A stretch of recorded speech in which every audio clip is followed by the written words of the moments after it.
Hello, this is Dr. Rajesh Yadav from Department of Biochemistry, Galwadias University. I have completed my PhD from All India Institute of Medical Science, AIIMS New Delhi, and I have a specialization in neuroscience from Harvard University, USA.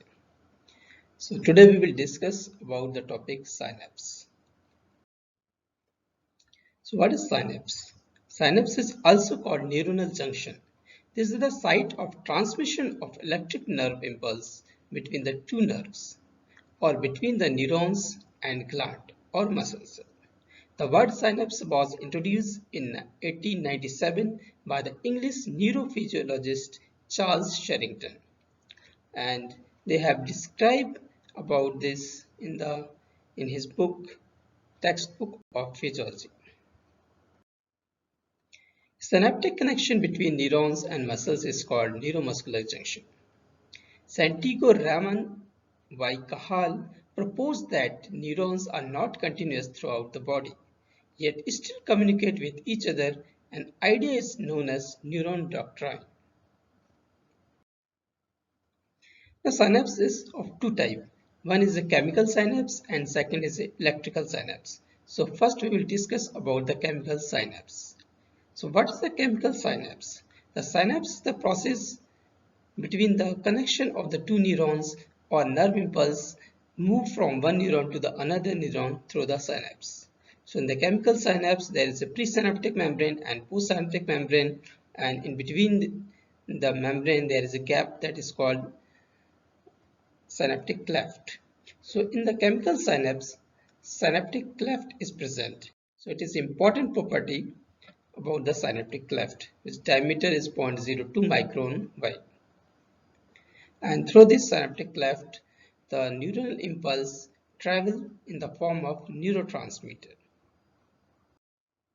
So we will discuss about the chemical synapse in detail. So first of all, the sensation is received by the dendrites, and through the dendrites it reaches to the synaptic terminal. So in the synaptic terminal, when the action potential reached, the calcium channel which is present in the presynaptic membrane is open and calcium enter into the synaptic terminal.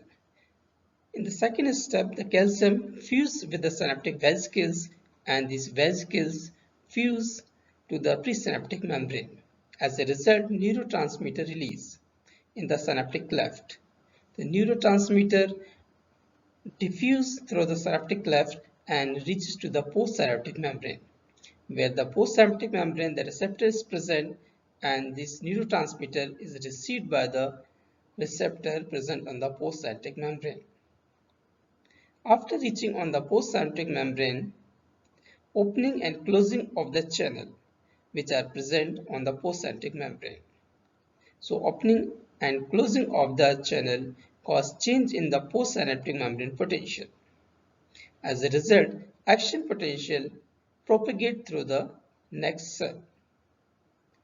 So if neurotransmitter has remained in the synaptic cleft, it can be destroyed by the cholinesterase enzyme. Suppose if the neurotransmitter is acetylcholine, so it is destroyed by some enzymes that is called cholinesterase enzyme, and remaining neurotransmitter go back into the reverse direction in the neurons by reverse cycling process. So the last step is a neurotransmitter is either inactivate or transport back into the presynaptic terminal. So in this way, the neuron propagate from one neuron to the another neurons in the form of chemicals. So it is called synapse process or chemical synapse. So chemical synapse can be classified according to the neurotransmitter released. If the neurotransmitter is glutamate, so chemical synapse is called glutamatergic. If the neurotransmitter is GABA, then chemical synapse is called GABAergic. If neurotransmitter acetylcholine, then synapse is called cholinergic synapse. If it is norepinephrine or adrenaline, then it is called adrenergic synapse. Now come to the topic postsynaptic potential. Postsynaptic potential is graded potential, that is, its degree of hyperpolarization or depolarization vary according to the activation of ion channel.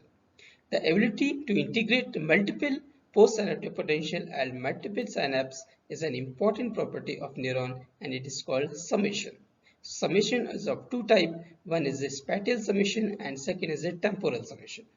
In spatial summation, signals are received from many synapses at once, or in temporal summation, in which successive signals are received from the same synapse.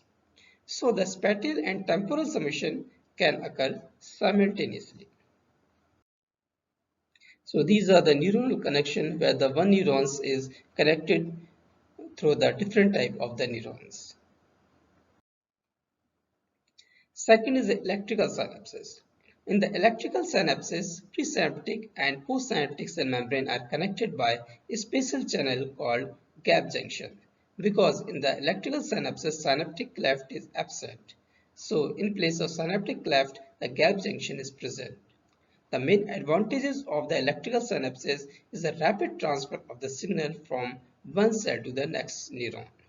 Because in the chemical synapse, more time is required because the neurotransmitter release through the synaptic cleft in the diffusion form, and it is received by the postsynaptic membrane, then signal goes into the another neuron.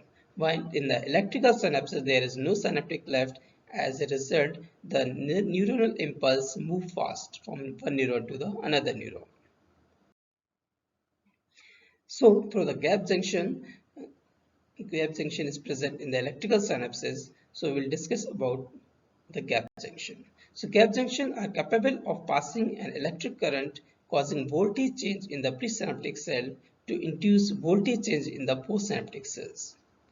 So this is the structure of the gap junction. Gap junction is made up of connexons, and these connexons are also made up of connexin monomer. So it is widely accepted that synapses play a role in the formation of memory. So this is the significance of the synapses process. So we have already discussed about the chemical synapse, and in many animals, electrical synapse based system coexist with chemical synapse. Electrical synapses are often found in a neuronal system that require the fastest possible response, such as defensive reflexes. An important characteristic of electrical synapses is that they are mostly bidirectional, because this is the difference between the chemical and electrical synapses. In the chemical synapses is only forward direction. That means nerve impulse only move in the forward direction. But in the electrical synapses, nerve impulse can move in the both direction. Thank you.